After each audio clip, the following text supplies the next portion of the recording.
आइए अब हम चलते हैं फर्स्ट चैप्टर के लास्ट टॉपिक की ओर, विच इज कोऑर्डिनेशन। पहले देखते हैं इसकी डेफिनेशन क्या है। कोऑर्डिनेशन क्या होता है?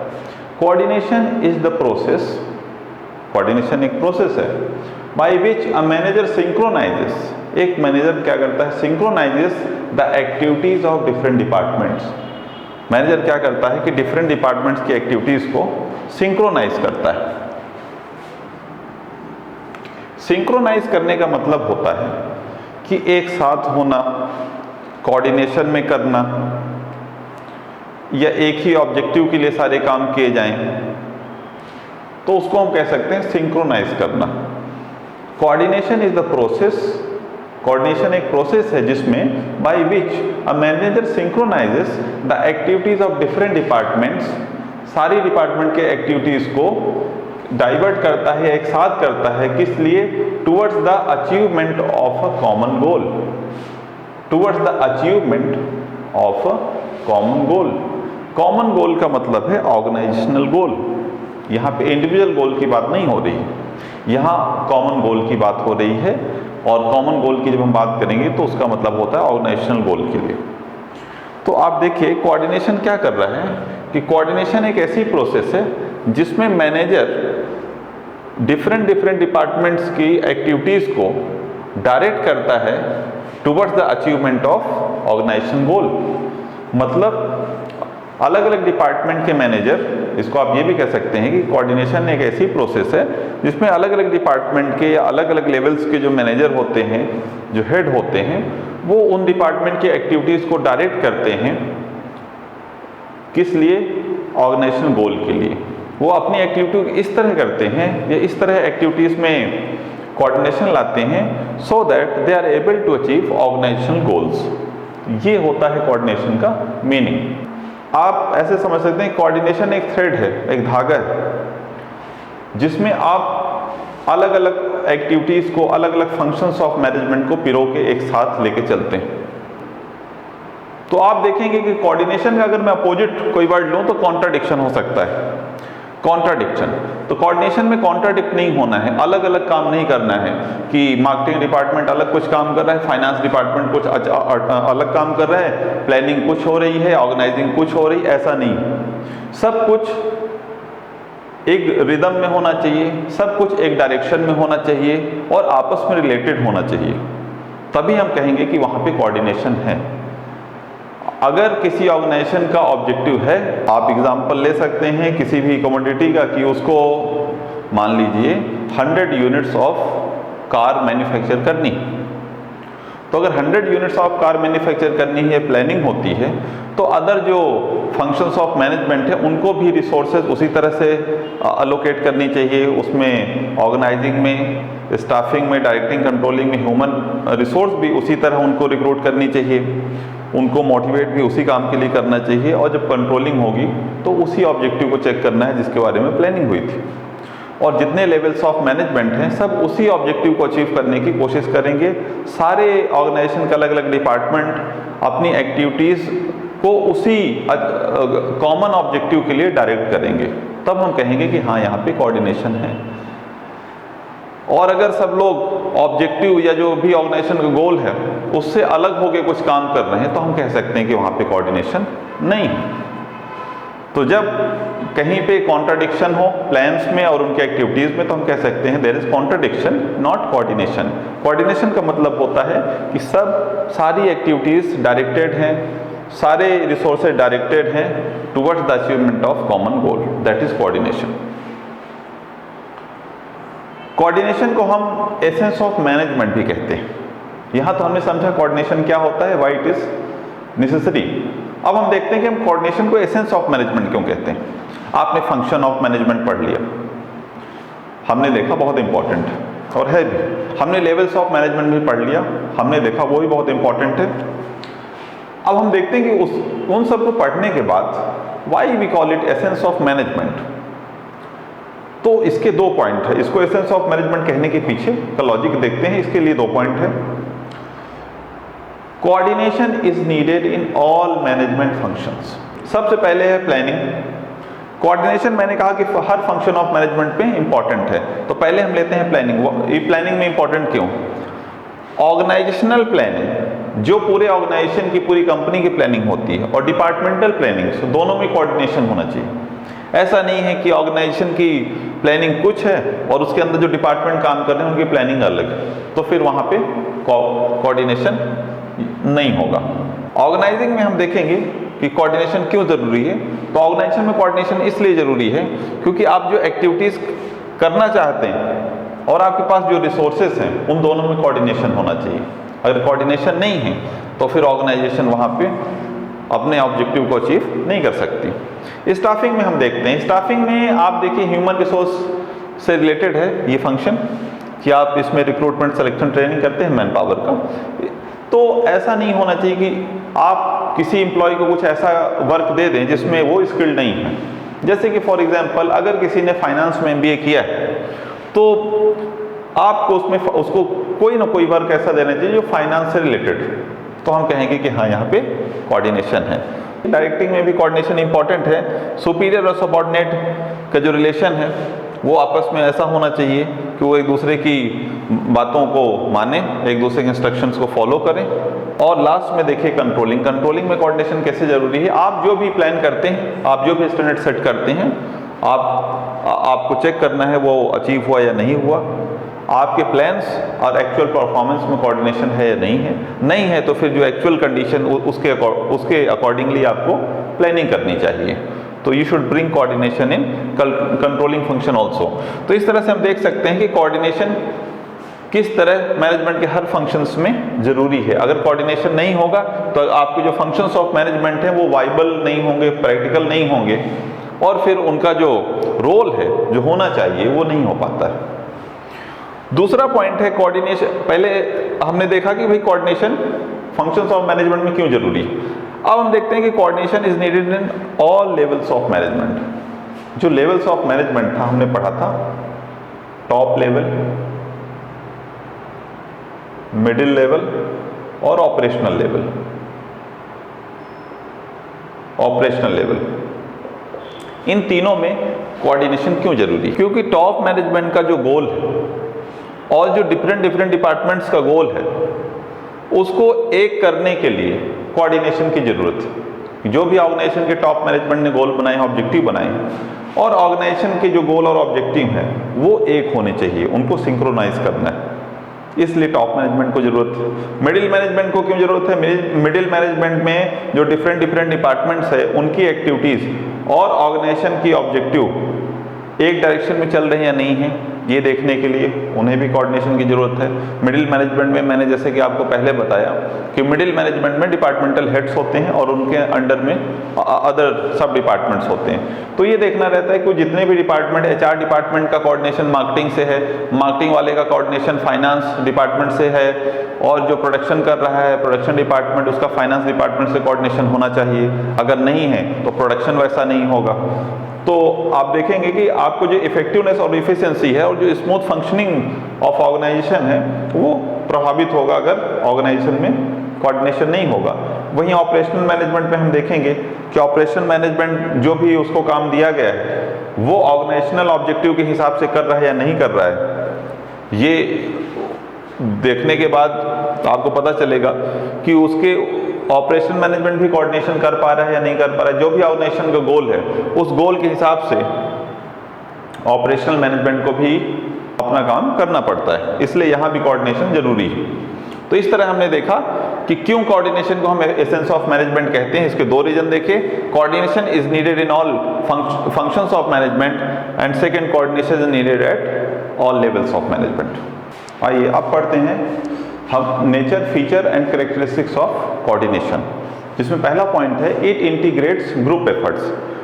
कोऑर्डिनेशन जो भी अलग अलग ग्रुप होते हैं एक ऑर्गेनाइजेशन में, जो अलग अलग एक्टिविटीज़ में इन्वॉल्व होते हैं, उन सबको एक साथ लेके आता है और एज पर द प्लान उनको डायरेक्ट करता है या मोटिवेट करता है काम करने के लिए या वर्क करने के लिए। दूसरा इसका फीचर है coordination ensures unity of action. Unity of action ensure करता है कोऑर्डिनेशन। कैसे? देखिए, एक ऑर्गेनाइजेशन है, अगर एग्जांपल लेते हैं आप किसी भी एक ऑर्गेनाइजेशन जैसे कि फॉर महिंद्रा फॉर एग्जाम्पल। तो महिंद्रा एक कहने के लिए कंपनी है, लेकिन उसके अंदर बहुत सारे डिपार्टमेंट्स हैं। टॉप लेवल है, मिडिल लेवल है, ऑपरेशन लेवल है, और हर डिपार्टमेंट में अलग अलग एक्टिविटी हो रही है, हर लेवल में अलग अलग तरह का वर्क हो रहा है। लेकिन वो देखने के लिए अगर देखा जाए तो अलग अलग वर्क हो रहा है, अलग अलग एक्टिविटीज़ हो रही हैं, लेकिन उस सबका ऑब्जेक्टिव एक ही होता है। ऑब्जेक्टिव है टू अचीव ऑर्गेनाइजेशन गोल। ठीक वैसे ही यहाँ पे ये पॉइंट कह रहा है कि coordination ensures unity of action. Coordination का मतलब है कि जो अलग अलग एक्टिविटीज़ ऑर्गेनाइजेशन में हो रही हैं उन सब का ऑब्जेक्टिव एक होना चाहिए, उनको सबको एक डायरेक्शन में मूव होना चाहिए। तो इसी को हम कहेंगे यूनिटी ऑफ एक्शन, एक डायरेक्शन के लिए सारी एक्टिविटीज़ को डाइवर्ट कर देना। थर्ड है it is a continuous process. आप देखिए कोऑर्डिनेशन जिस तरह हमने पढ़ा था management is a continuous process, ठीक वैसे ही कोऑर्डिनेशन भी कंटिन्यूस प्रोसेस है। कोऑर्डिनेशन ऐसा नहीं है कि आप एक बार करें या 2 बार करें, it is a continuous process. आपको रोज कोऑर्डिनेशन की जरूरत पड़ेगी, क्योंकि every day are performing certain actions. तो जो एक्शंस होते हैं वो आपस में इस तरह से अलग अलग डिपार्टमेंट के एक्शन रिलेटेड होने चाहिए, so that you are able to achieve organisation goal. Hence, we can say that it is a continuous process. Next feature is it is an all-pervasive function. All-pervasive function है coordination, क्योंकि आप चाहे किसी level of management की बात करें, किसी function of management की बात करें, या किसी ऑर्गेनाइजेशन की बात करें, हर जगह हर तरफ आपको कोऑर्डिनेशन की जरूरत पड़ेगी और आपको हर जगह कोऑर्डिनेशन मिलेगा। इसीलिए हम कहेंगे coordination is all-pervasive function, it is everywhere. Next point is it is the responsibility of all manager. Coordination एक ऑर्गेनाइजेशन में इंप्लीमेंट करवाना, लाना और कोऑर्डिनेशन होना, ये एक मैनेजर की रिस्पॉन्सिबिलिटी भी होती है, क्योंकि कोऑर्डिनेशन अपने आप नहीं होता है, एक मैनेजर को उसके लिए एफर्ट भी करनी पड़ती है। That is why it is said that it is the responsibility of all managers.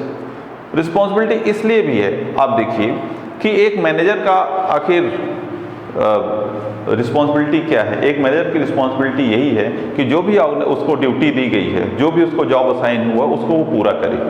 और वो वर्क किसके लिए कर रहा है, उसको जो वर्क दिया गया है उसको अलग अलग पीस में अलग अलग डिपार्टमेंट में बांट दिया जाता है, लेकिन वो अगर उसको एक साथ जोड़ दिया जाए तो सारा वर्क जो अलग अलग डिपार्टमेंट कर रहे हैं वो ऑर्गेनाइजेशन गोल के लिए कर रहे हैं। तो अगर मैनेजर कोऑर्डिनेट करके नहीं चलेगा, कोऑर्डिनेशन नहीं लाएगा अपने डिपार्टमेंट में, तो क्या होगा, उसकी टीम अलग अलग काम करती रहेगी, अलग अलग ऑब्जेक्टिव के लिए काम करेगी। एक डिपार्टमेंट का दूसरे डिपार्टमेंट से कोई कोऑर्डिनेशन नहीं रहेगा तो उससे ऑर्गेनाइजेशन की इफिशिएंसी और इफेक्टिवनेस प्रभावित होता है। इसलिए this is responsibility of all managers that they try and put some effort to bring cooperation and coordination in their organization. Last point इसमें है it is a deliberate function. Deliberate function इसलिए है क्योंकि coordination अपने आप नहीं होता है, coordination के लिए आपको effort लगानी पड़ती है। इसीलिए मैनेजमेंट इस तरह से ऑर्गेनाइज करता है अलग अलग डिपार्टमेंट को, एक्टिविटीज इस तरह ऑर्गेनाइज करता है अलग अलग डिपार्टमेंट्स की, so that coordination is there. तो इसके लिए आप देखेंगे कि मैनेजमेंट ऐसा स्ट्रक्चर भी बनाता है ऑर्गेनाइजेशन का, और जो मैनेजर होते हैं वो एफर्ट भी करते हैं कि कोऑर्डिनेशन किसी ऑर्गेनाइजेशन में अप्लाई हो पाए। तो इसको हम ऑप्शनल या वॉलंटरी फंक्शन नहीं कहते हैं, कोऑर्डिनेशन एक डिलिबरेट फंक्शन है, क्योंकि इसको जानबूझ के इम्प्लीमेंट किया जाता है और इसके लिए एफर्ट की जाती है कि कोऑर्डिनेशन आए। क्योंकि जब ऑर्गेनाइजेशन में कोऑर्डिनेशन होगा तभी सारे डिपार्टमेंट्स, सारी एक्टिविटीज़ डायरेक्ट होंगी टू अचीव ऑर्गेनाइजेशनल गोल। आप देखते हैं कोऑर्डिनेशन का इंपॉर्टेंस क्या होता है। Importance of coordination, it has 3 points. First is growth in size, second is functional differentiation and third is specialisation. 3 points में हम कोऑर्डिनेशन के इंपॉर्टेंस जानने की कोशिश करते हैं। पहला है growth in size. Growth in size से क्या मतलब है कि जब किसी ऑर्गेनाइजेशन में उसका बिजनेस इंक्रीज होता है, वो बिजनेस को एक्सपेंड करता है, उसका साइज बढ़ता है, उसके ऑपरेशंस बढ़ते हैं, उसमें और एम्प्लॉयज़ आते हैं और डिफरेंट टाइप की एक्टिविटीज़ इन्वॉल्व होती हैं। ऐसे में अगर आपस में अलग अलग डिपार्टमेंट्स, अलग अलग एक्टिविटीज़ जो उस ऑर्गेनाइजेशन में हो रही है, अलग अलग ह्यूमन बींग्स जो उस ऑर्गेनाइजेशन में हैं, एम्प्लॉयज़ जो उस ऑर्गेनाइजेशन में हैं, कोऑर्डिनेट करके नहीं चलते हैं, तो क्या होगा, तो ऑर्गेनाइजेशन स्मूथली फंक्शन नहीं कर पाएगा, क्योंकि सब अलग अलग बैकग्राउंड से हैं, सबका नेचर अलग है, हैबिट्स अलग हैं, उनके इंडिविजुअल ऑब्जेक्टिव्स अलग हैं। तो जैसे जैसे किसी ऑर्गेनाइजेशन का साइज बढ़ता है वैसे वैसे वहाँ कॉम्प्लेक्सिटी और उनके जो रोल्स होते हैं वो क्लैश होते हैं, एक्टिविटीज़ क्लैश होने लगती हैं। ऐसे में कोऑर्डिनेशन का इंपॉर्टेंस और बढ़ जाता है। तो इस तरह ग्रोथ इन साइज में कोऑर्डिनेशन इंपॉर्टेंट है। जिस तरह से ऑर्गेनाइजेशन ग्रो करेगी उसी तरह से उसे कोऑर्डिनेशन का इंपॉर्टेंस भी बढ़ता जाता है। सेकंड फंक्शन है फंक्शनल डिफरेंशिएशन।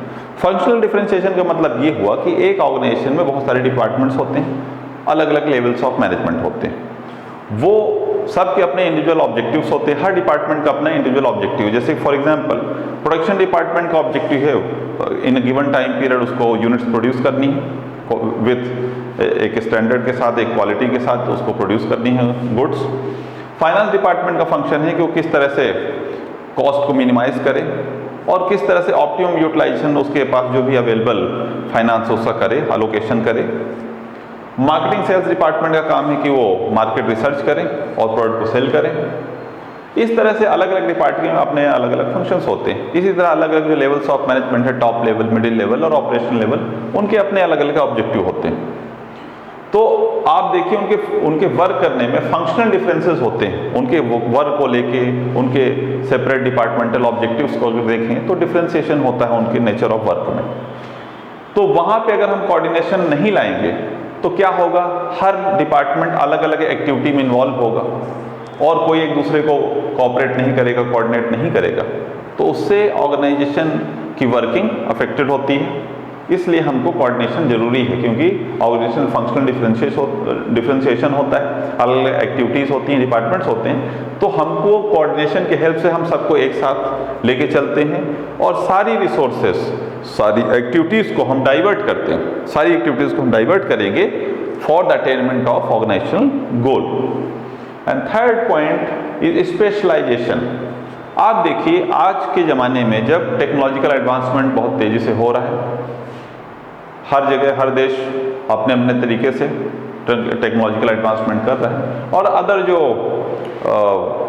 एक्सटर्नल चेंजेस हो रहे हैं वर्ल्ड में, नेशन में, उनको लेके आप देखिए हर ऑर्गेनाइजेशन को स्पेशलिस्ट को हायर करना पड़ता है, क्योंकि जो एम्प्लॉयज़ अभी ऑर्गेनाइजेशन में काम कर रहे हैं हो सकता है वो उतने स्किल्ड नहीं हो कि वो नई टेक्नोलॉजी को या जो भी अभी चेंजेस हुए हैं लेटेस्ट उनको अच्छे से समझ पाएँ। इसलिए कई बार ऑर्गेनाइजेशन स्पेशलिस्ट को बाहर से भी हायर करते हैं। उनको जब वो हायर करते हैं तो स्पेशलिस्ट को क्या लगता है कि वो जो हैं, जो भी वो सजेशन दे रहे हैं, आइडिया दे रहे हैं, वो बेस्ट है, बाकी उसको नहीं समझते हैं। And they also don't listen other people those who are expert in their area in that organisation. तो अगर ये दोनों आपस में कोऑर्डिनेट नहीं करेंगे तो जो भी चेंजेस हो रहे हैं टेक्नोलॉजी में, जो भी एक्सटर्नल वर्ल्ड में चेंज हो रहे हैं, ऑर्गेनाइजेशन को अगर उसको अपने अंदर उस चेंज को लाना है, ऑर्गेनाइजेशन को अपने आप को अपडेट करना है और स्पेशलिस्ट का जो नॉलेज उसको यूज़ करना है, तो हम नहीं कर पाएंगे अगर वहाँ पे कोऑर्डिनेशन नहीं होगा। इसलिए कोऑर्डिनेशन की ज़रूरत है। जो हम बाहर से एक्सपर्ट हायर करते हैं उनको, जो कंपनी के एम्प्लॉयज़ हैं उनमें कोऑर्डिनेशन हो, और दोनों, क्योंकि दोनों का मकसद तो वही है कि ऑर्गेनाइजेशन का हेल्प करना है, उनको ऑर्गेनाइजेशन की ग्रोथ को आगे बढ़ाना है। तो अगर वो आपस में कोऑर्डिनेट करते हैं तो इसका बेनिफिट ऑर्गेनाइजेशन को मिलता है। इस तरह से आप देख सकते हैं कि जैसे जैसे ऑर्गेनाइजेशन का ग्रोथ बढ़ता है उसकी डाइवर्सिटी बढ़ती है, उसमें कॉम्प्लेक्सिटी भी बढ़ती है। इसलिए हमको कोऑर्डिनेशन की जरूरत है। फंक्शनल डिफरेंशिएशन होते हैं, अलग अलग डिपार्टमेंट से, लेवल से, उनको एक साथ लेके चलने के लिए कोऑर्डिनेशन की जरूरत है। और स्पेशलिस्ट जो हम सर्विसेज लेते हैं उसके लिए उनके और हमारे कंपनी के एम्प्लॉयज़ के बीच में कोऑर्डिनेशन हो, तभी हम उसका फ़ायदा, ये प्रॉफिट ले सकते हैं। तो इन रीजन से हम, इन पॉइंट से हमको पता चलता है importance of coordination, which is also known as essence of coordination. Coordination में मैनेजर का रोल ठीक वैसे ही होता है जैसे किसी ऑर्केस्ट्रा में ऑर्केस्ट्रा कंडक्टर का होता है, जो अपने अलग अलग एक्टिविटीज़ से उन सारी एक्टिविटीज जो उसके डिपार्टमेंट में हो रही उनको डाइवर्ट करता है, उनको डायरेक्ट करता है for the attainment of organisation goal. इस तरह से आपका ये फर्स्ट चैप्टर बिजनेस स्टडीज़ का कंप्लीट होता है। Thank you.